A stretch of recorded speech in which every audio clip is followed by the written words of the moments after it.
Hello दोस्तों, R1 academy classes में आप सभी का स्वागत है। मैं राजेश कुमार और आज हम लोग डिस्कशन कर रहे हैं क्लास 12 फिजिक्स का chapter 4 magnetic charge and magnetism का मोस्ट इम्पोर्टेंट एमसीक्यू जो आने वाले 2024 एग्जाम में बहुत ही इम्पोर्टेंट है। आप लोग इसको याद कीजिए और रिवीजन कीजिए ज़्यादा से ज़्यादा। और पसंद आए तो चैनल को लाइक कर लेना है, शेयर कर देना है, सब्सक्राइब कर देना है। ओके, तो चलिए हम लोग अपना सेशन स्टार्ट करते हैं ज़्यादा विलंब न करते हुए। तो पहला क्वेश्चन है हमारा, magnetic field is not produce by. तो देखिए मैग्नेटिक फील्ड किसके द्वारा प्रोड्यूस नहीं होता है, तो इसका राइट आंसर हो जाएगा जो रेस्ट चार्ज होता है ना, उसके द्वारा मैग्नेटिक फील्ड प्रोड्यूस नहीं होता है। ठीक है, इसका राइट आंसर हो जाएगा बी। देखिए current carrying coil acts as a magnetic dipole. If the area of the coil E, magnetic dipole moment m, then the current flowing through the coil is moment per area। ठीक है, इसका right answer हो जाएगा ए। ये factual चीज है। Moving charge जो produce होता है, जो मूविंग चार्ज जो प्रोड्यूस होता है वो किसके द्वारा होता है? तो देखिए मूविंग चार्ज जो प्रोड्यूस होता है ना, वो दोनों इलेक्ट्रिक और मैग्नेटिक फील्ड दोनों के द्वारा प्रोड्यूस होता है। ठीक है, इसका राइट आंसर हो जाएगा C. When the current made to flow through a conductor then it produce, क्या प्रोड्यूस करता है? अगर करंट किसी कंडक्टर में फ्लो होता है तो उसमें मैग्नेटिक फील्ड प्रोड्यूस करता है, याद कीजिएगा। ठीक है, जैसे कि अगर हम कह सकते हैं कि अगर मान ले ऐसे कंडक्टर है तो इसमें करंट अगर फ्लो हो रहा है इस डायरेक्शन में तो मैग्नेटिक फील्ड होगा इस तरह से। ठीक है, इस तरह से मैग्नेटिक फील्ड प्रोड्यूस होता है। ठीक है ना, तो याद कर लीजिएगा।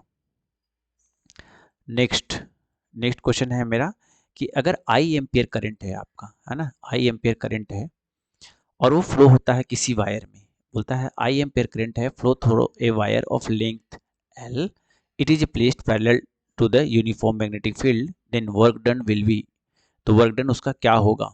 अगर वो पैरेलली मूव कर रहा है तो इसका वर्क डन हो जाएगा जीरो। ठीक है, वर्क डन जीरो हो जाएगा, याद कर लीजिएगा बढ़िया से, बहुत इंपॉर्टेंट है, बहुत ज़्यादा इंपॉर्टेंट है। एक इलेक्ट्रिक सर्किट में जो एमीटर का जो कनेक्शन होता है ना वो सीरीज में होता है और वोल्टमीटर का होता है वो पैरेलल में होता है। ये भी बहुत इंपॉर्टेंट क्वेश्चन है, आ सकता है। देखिए अल्फा पार्टिकल, एक अल्फा पार्टिकल बोलता है 7 नंबर में, मूव करता है parallel to the magnetic field, the force acts on it will be. तो इसका फोर्स क्या होगा? फोर्स क्या लगेगा? पैरेलल है, ध्यान दीजिएगा, पैरेलली जब भी होता है तो फोर्स वहां पे क्या हो जाता है? जीरो हो जाता है। ठीक है, क्या होता है? जीरो हो जाता है। तो यहाँ पे देखिए, यहाँ पे एक charge, a charge particle is moving uniform magnetic field, uniform magnetic field experience the maximum force. किस केस में मैक्सिमम फोर्स एक्सपीरियंस करेगा? तो इसका राइट आंसर हो जाएगा it will experience when it will move perpendicular to the magnetic field, तब ये maximum force experience करेगा। ठीक है, चलिए 9 नंबर का बहुत इंपॉर्टेंट है।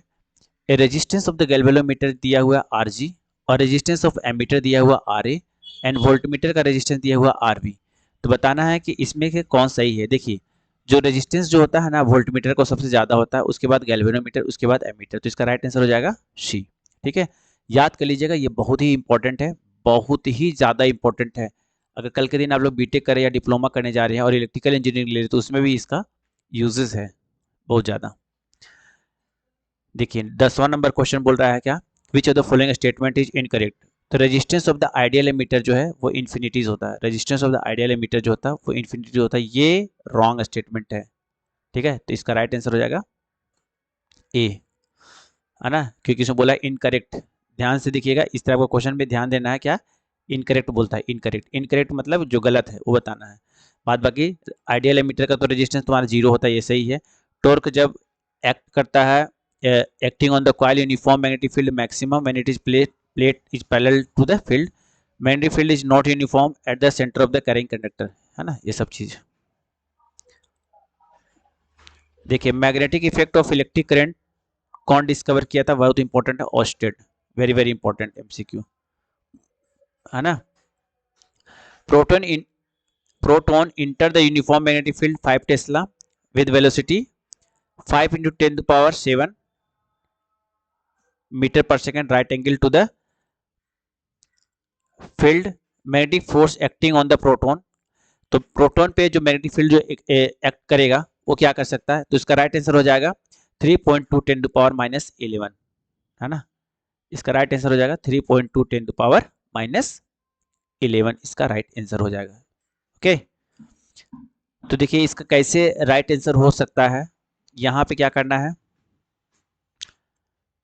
बी भी बी है ना, क्यू भी बी, क्यू भी बी, तो यहाँ पे क्यू क्या है तुम्हारा 1.6 10⁻⁻19 और यहाँ पे हो जाएगा वी तुम्हारा हो जाएगा 4 इंटू 10⁻7 और बी है तुम्हारा 5। तो सबको सोल्व करेंगे तो ये आ जाएगा 3.10⁻11 इसका राइट आंसर हो जाएगा। ठीक है, अब देखिए यहाँ पे two long parallel wires each carrying the current of 1 ampere then the same direction are placed in 1 meter apart. The force attraction, देखिए ये बोल रहा है क्या कि अगर दो वायर है और दोनों में पैरेलल करंट कैरिंग कर रहा है, सेम डायरेक्शन में कैरीज कर रहा है ना, सेम डायरेक्शन में, तो ये दोनों के बीच में जो फोर्स लग रहा है वो फोर्स आपको बताना है। तो देखिए ये फोर्स का जो फॉर्मूला होता है ना वो होता है म्यू नॉट I1 I2 है ना, I1 I2 divided by 2 pi R।